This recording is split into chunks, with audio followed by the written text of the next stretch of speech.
Alright, so today I'm sharing basically all of my travel secrets with you. These are all the things I personally do to save money, hacks, tips, random things I do that I figured out over the years. If you're new here, my name's Taylor. I've been traveling and working remote for the last over a year and a half now, about 19 months. In that time, since I've been bouncing from place to place, traveling full time, I have discovered some really friggin' interesting ways that I've been able to save money that I haven't really heard some people talk about. Some of these are more common, some are things that I've just figured out that like work. So I'm sharing it with you. I personally just also love trip planning. I think I'm pretty good at it. Recently booked a couple trips for friends too. Like I planned a whole Greece trip. I helped out with my friend's honeymoon. I definitely have certain ways to save money on things, and I also just really enjoy the trip planning process. Travel can be affordable. There's ways to make it work. Really depends on your comfort level, where you're willing to travel, what you're willing to do. So here are some of my best tips to save money while traveling. I hope you enjoy this video and find it helpful. If you do while you're watching, you can give it a thumbs up. And if you're new here and you want to stick around, you can always subscribe. I do travel vlogs, videos in different places. My channel's like a mix of stuff, okay? We got makeup, lifestyle, travel, whatever I feel like talking about. Anything I talk about in today's video is listed down below in the description box, so you can reference it and check it out. All right, so first thing is don't accept flight changes. And what I mean by that is airlines sometimes, especially if you book like months in advance, airlines often change the flight times and change the flight schedule of a flight that you've already booked. And when that happens, if you read the fine print on most airlines, if they're the ones who change the time on you and you've already booked the ticket, you can actually change or cancel the flight for free on most airlines. A lot of the times when you choose to change your own flight, there will be a change fee. Usually it's a couple $100. Sometimes it can even be more than what the actual flight is worth. If you don't accept the change, you're still on the flight. By not accepting their changes, that actually gives you so much more flexibility. And I've had like, I want to say like 4 or 5 different times now where the flight's been changed, I haven't accepted the change, and then I actually was able to either cancel the flight or rebook the flight completely for free. You always think your travel plans are like set in stone, but things always come up, or maybe you find like a cheaper flight, which we're going to talk about in a minute, but you're not going to get booted off the flight if you don't accept the change. So there's really no reason to accept the change because it gives you extra insurance there for free. Something that I've used multiple times now and that I just think is friggin' incredible. If you have no budget, low budget, but you're someone who really wants to travel, this is such a good option. It's called trustedhousesitters.com. It's a site where you can apply for different pet sitting jobs where you're staying in their house and you're watching their pet for free, but you get a place to stay for free, and it's all over the world. Some of the houses I've stayed in are so nice. I've done a couple in Arizona. I'm doing one in Colorado coming up. You can choose the time frame that you want. You can choose the areas that you want. Obviously, use your best judgment. Don't do any sketchy situations, and definitely vet the person. But personally, I've had nothing but good experiences. My parents also use it for their dog, like when I'm not able to watch their dog. You pay a small, I think, one-time annual fee, but honestly, compared to like what you're getting, a 2-week Airbnb can be friggin' expensive. So I'm staying in Colorado for free for 2 weeks and getting to watch a dog and get some dog time in as well. So there's ones in Dubai, London, literally all over the world. So many of you have messaged me saying that you tried this and it's been like a game changer for you because you previously weren't able to pay for an Airbnb, and now this allows you to go and travel and see places. So I just think it's all around such a awesome concept. My next tip is sticking with one place to earn the maximum reward. So basically booking through either booking.com, Expedia, hotels.com, choose one and stick to it. Don't bounce around so that you can actually like grow in their rewards program, because all of them have rewards programs where the more that you use them, the more that you stay, the better discounts that you get. Some of them give you free nights in hotels. Personally, I use booking.com. I actually had a really not great experience with their customer service recently, so I hate that I'm even like talking about them in this video and recommending it, but I do still use it. I'm like their top tier level 3 genius, so I pretty much get 20% off on most hotels, which that can add up. That's like hundreds of dollars sometimes, and when you're consistently booking like as much as I am, it's a lot of money. But I will say their customer service, not the best. But whatever you do, stick with one third party, one platform to book through so that you can grow and get more discounts and get rewarded for your spending with them. I also want to note with that situation that happened, just one thing to be aware of is that credit card companies, like I have travel credit cards that I'll talk about, credit card companies can't dispute or won't dispute charges with third party booking services. So there's really no checks and balances.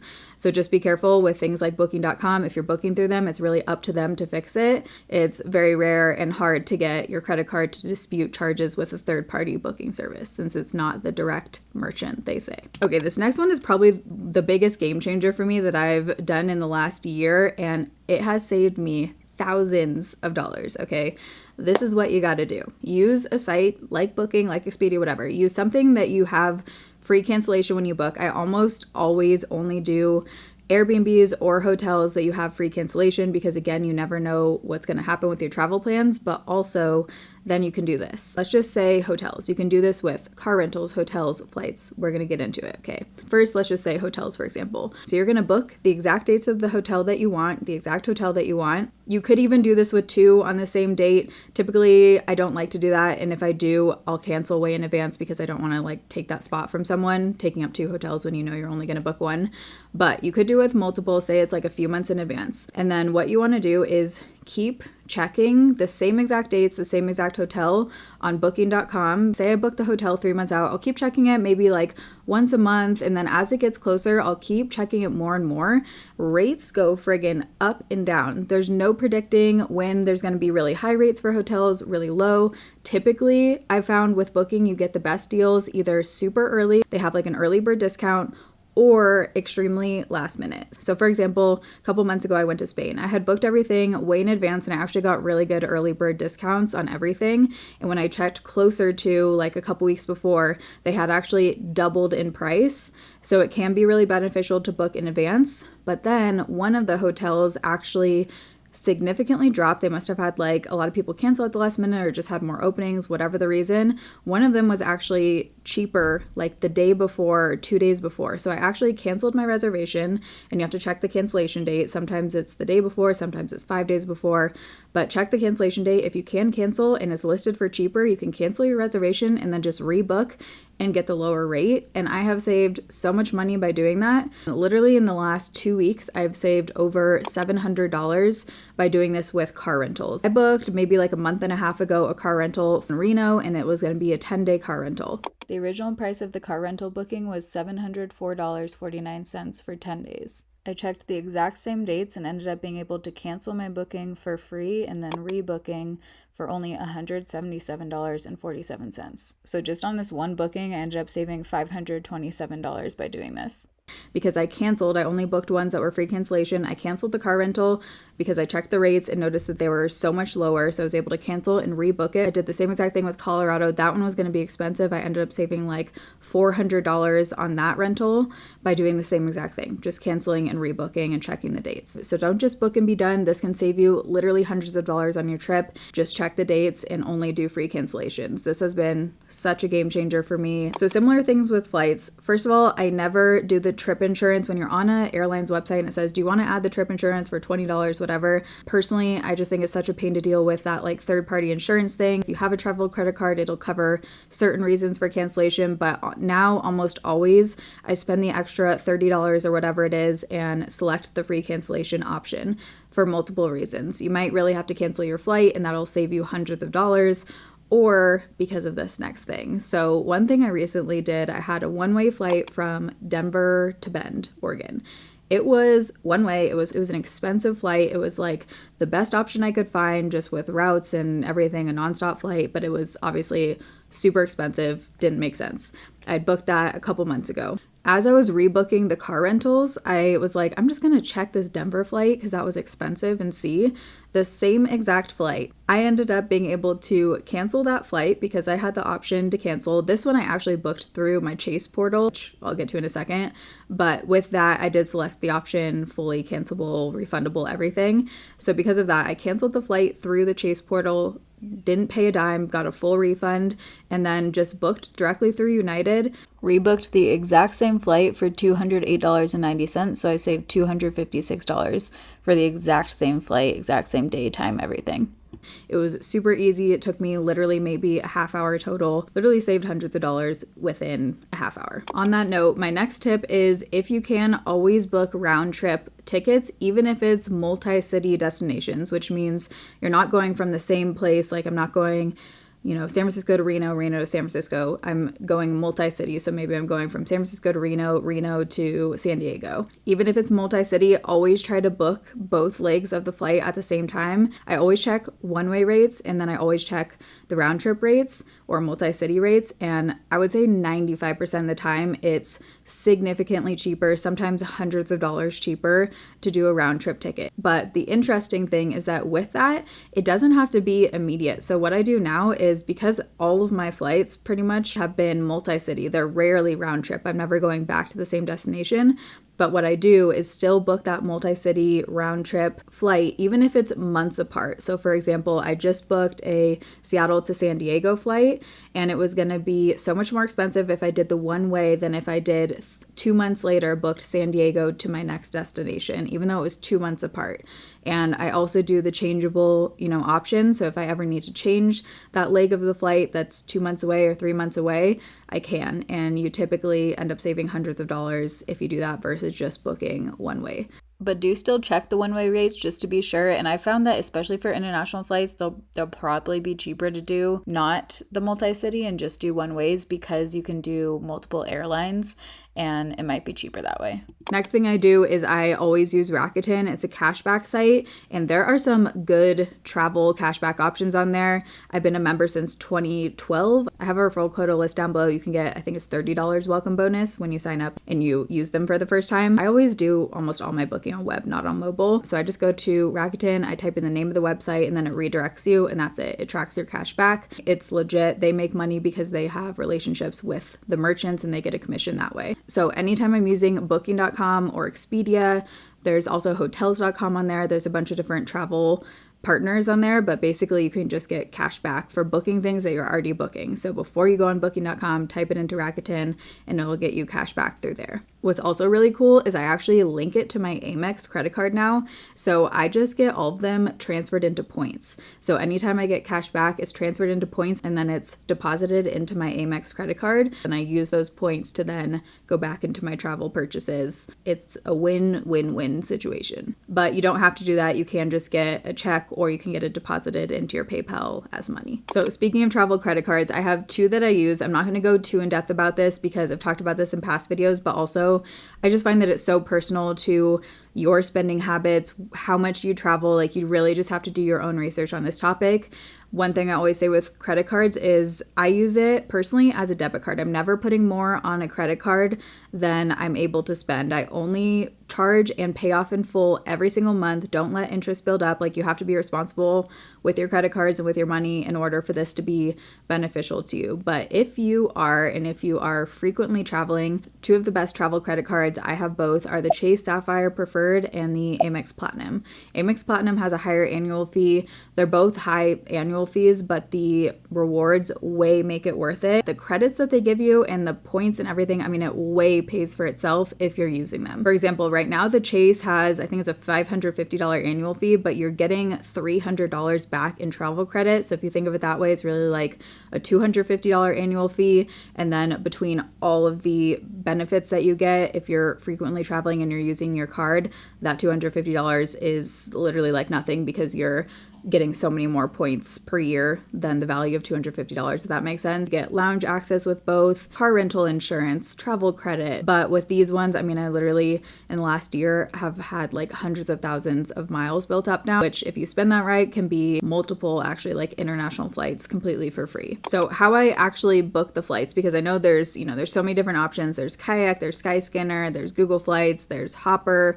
There's so many different sites where you can book flights through. Some of them are better to just check the rates. What I used to do is check the rates through Skyscanner, but then book directly through the airline. In the last couple years, I honestly haven't used Skyscanner that much. I basically just use Google Flights. I just find the interface to be really easy. I like searching on there. I just find it to be really easy, and I like that it's just like directly through the airline. But whenever I book, I do always check. So I always check Google Flights, and then I usually will look at Expedia too, because sometimes flights are cheaper on Expedia. It can be more of a pain because again, you're dealing with third parties. So if you have to change it, I find it's always easiest to book through the airline directly. And I also use the points guide to research. Sometimes there's some just like crazy flight deals going on and they'll share them on the blog. One thing I started doing, and I feel like this isn't that well known, is you can actually bid for upgrades to first class. You can do this with most airlines. All you do is Google the name of the airline and then do bid for first class or bid for upgrade. Most airlines you can do this right after you book the ticket, but some you might have to wait within like a week of the flight or within 72 hours of the flight. But basically you're bidding for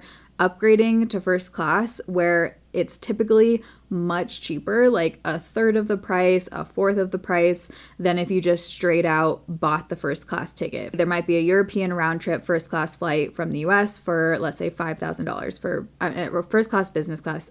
Business class is the same thing. So I don't even know why they have the distinction anymore. Let's say that ticket was $5,000 round trip.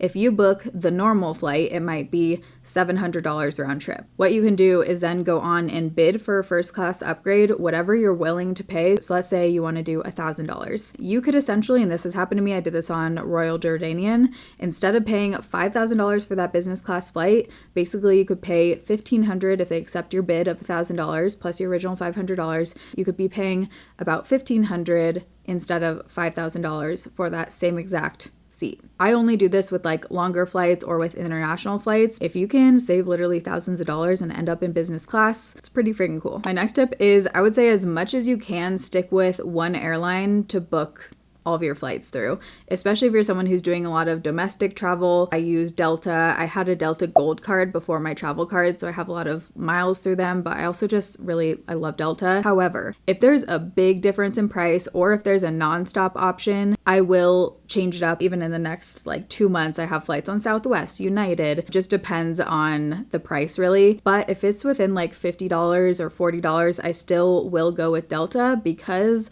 I'm now like the silver medallion status on there, which means I get free bags. So you have to think about that. Like if you get medallion status on an airline, even if the price is a little bit more at the beginning, you might save money on bags, or you might get an upgrade to first class or whatever because you have that status. So it can really be worth it to stick with a certain airline and get status. I'm not the best at it. Like I said, I definitely book with different airlines, especially if there's like a couple $100 difference. Like I'm not going to go with Delta if it's $500 and Alaska is $300. I'm just not going to do it, but it's definitely worth it if the prices are pretty close. My next tip is Booking.com actually has a mobile only discount. And I feel like not a lot of people know about this. Certain hotels, it'll say mobile only discount. And at first I was kind of like rolling my eyes, like that sounds like a dumb marketing thing that's, it's probably not actually a discount. But if you look at the exact dates on web and then the exact dates, exact hotel on mobile, I have saved at this point, like in the last couple of years, definitely over a couple $1,000s doing this, because some bookings, like if I'm staying for a week somewhere, I might save a few $100s just by booking it through the app and getting that mobile discount for the same exact dates. So even if you find a hotel you want and you're booking it on web, it's totally worth it to check the app. It's not every hotel, but I would say probably like half the hotels usually, or maybe like a third of the hotels usually have a mobile only discount. My next tip to save money is personally, we have like the T-Mobile Family International Plan. So I get free international data. All of us get free international data in most countries. Saves a ton of money. It's so nice just getting off the plane, being able to turn on your phone and use your phone like normal. You can use data so you can figure out, your Uber situation without having to get on Wi-Fi. It just makes such a difference. But if you don't have T-Mobile, or maybe you're just doing like one international trip or something, what you can do is I use this app called Airalo. Basically, you just find the country that you're going to and you get an eSIM, and it is so cheap. There's different options, but for the most part, they're starting at like $3 depending on how much data you want. But you just get an eSIM card. It tells you exactly how to set it up. It's very easy, especially once you do it the first time, then you're like, oh, I get it. But basically the data just automatically goes on your phone. You can renew it when it expires, and you can just use an eSIM card in whatever country you're in. So it gives you like the local SIM card. My next tip is with the credit card. So there's like a whole system to maximizing your points with credit cards when you're redeeming them, as far as like booking travel, booking hotels, booking flights. One of the things I do know to do, and that can really save you a ton of points and money, is transferring to airline partners that are doing bonuses. If I'm booking a trip, I'll always check the points guy, and I'll just Google like the points guy Chase bonus right now, Amex bonus right now, and it'll tell you which airlines have bonus rewards. So basically you can transfer it from your Chase portal to that airline directly. Say it's Air Canada. They might be having a 30% airline bonus, where if you transfer the points to Air Canada points, it gives you 30% more. So essentially you're getting 30% for free, which when you're booking like a big international flight like that could be like $1,000 or something. That's a lot of money, and it's totally free by just transferring your points. So definitely check airline partners, check the transfer bonuses. So my bag situation kind of fluctuates. Sometimes I have 1 checked bag, sometimes I have 2 checked bags. Just depends how much everything I have, filming gear, makeup to film, just like all of it. So what I'll do, especially for domestic flights, though, if you're someone who has 2 bags, this is especially worth it to do. Or say you're, traveling with a big family and you just have like a lot of bags and everything, you should always check, especially for domestic flights, check the first class price or the business class price, because almost always on most US airlines you get 2 bags free in business class. The second bag, some airlines charge out the wazoo for the second bag. So for example, if the business class cost is only about $100 more than the economy ticket for a domestic flight, it might be worth it just to do that, because you do get the 2 free bags included and you'd be paying for that anyways. That's happened multiple times. I also have a friend who travels a lot for work, and he has like a lot of bags that he has to bring for those trips, and so almost always he flies business class because of that. It's like you're paying them anyways for your bags, so you might as well get something out of it if you can, like if the price is close. So I didn't want to be super repetitive because I've talked about some of these other more like budgety kind of things in this video right here. So if you want to go in more in depth on like very budget travel, you can check out this video right here. But I did want to throw in, obviously, killer way to save money is staying in hostels, especially if you're in, there's no time limit on hostels, but I just think it's such a special experience. Like if you're in your early 20s, stay in as many hostels as you can. It's such a good way to meet people. They're so affordable. There's places that are literally $10 a night hostels still in the world. There's also different websites where you can volunteer in exchange for a place to stay. You can become an au pair. There's so many options. If you don't have the budget but you want to travel, you just have to do some research. That's really what it comes down to. There are options out there to travel for cheap. And then my last tip, which can save you a ton of money, is book in the off season. And I know that's kind of a given one, which is why I put that at the end, but truly, if you book in advance for certain places, especially abroad, and you book in the off season, even if it's just slightly by a couple weeks, sometimes that can save you hundreds of dollars, thousands of dollars. And I feel like when you hear off season, sometimes it can be like, okay, well, I don't want to go there when it's bad weather. There are places like, for example, Croatia. Go in the off season. It is so not worth it to be in Dubrovnik in the middle of summer when it's insane. I was there like perfect time, beginning of October. It was still sunny. There was no one there besides cruise ships coming in for a couple hours during the day, and things were so cheap. Restaurants, you didn't have to wait. It can just save like so much time and money all around if you book in the off season. Obviously, that's harder if you have kids and they have a summer vacation, whatever. But if you're someone who has the flexibility to do that, do it. All right, that was a lot, but I think that was everything. I really hope this helps you out and can save you some money on your next trip. If you have any awesome travel tips, leave them down below in the comments so we can get even more going. I have a whole video on solo travel with all of my tips if you're starting out and you just kind of want like basic travel tips or things to do as like a solo female traveler. I'll have that linked in the eye down below. But everything I talked about in today's video will be linked down below in the description box. If you want to follow along with travels, you can stick around here and subscribe if you want to, or you can head over to Instagram. It's @TaylorWynn. Love you guys. Thanks for watching. See you in my next video. Bye.